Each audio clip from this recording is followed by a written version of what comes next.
tó dẹ̀ ń sojú sí tó jẹ́ pé ó jẹ́ ọmọ onírẹ̀lẹ̀ mo máa ń fi gbàdúrà fún gbogbo ìgbà tí ó bá lọ lé ọkọ tí ó bá ní ọkọ bí èmi tí mo ń tẹ̀yẹ́ ẹ̀ lọ́rùn kò ní kọ́ lọ́n kó fún ọlọ́run dẹ̀ sàámi sí ọkọ ọmọ mi ó jẹ́ ọmọ tó jẹ́ pé ó ní respect ó ní ìtẹríba ó dẹ̀ ní ẹ̀mí sùúrù àdúpẹ́ pé èṣù gbógun ṣùgbọ́n Ọlọ́run bá wa borí.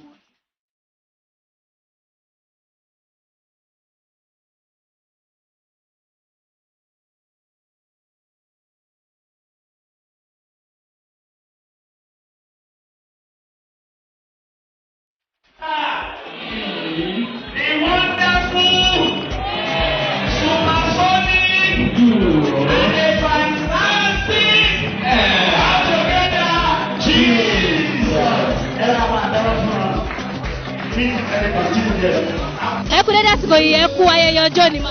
ẹ ṣeun gan o. mo rí pójú yín tutù ẹ kọ rẹ́rìn ẹ smile nínú yín dùn gan lọ́jọ́ ni.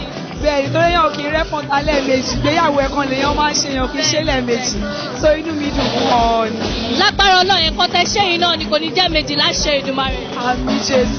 ẹ fún wa ní 4 good qualities tẹ rí lára ọkọ yín tẹ nífẹ̀ẹ́ jù sí. My husband is a God-fearing man.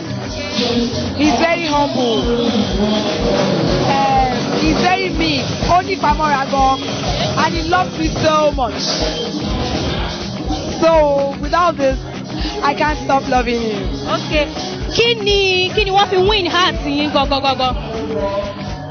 He was once my teacher. Wow. And he will always be my teacher. That alone is training me. Nǹkan tẹ́ fi chip fún wọn nìyẹn. Yeah. Ẹ ti chip fún wọn gbogbo gbà yẹn pé kí bàbá yìí jẹ́ tèmi mẹ́.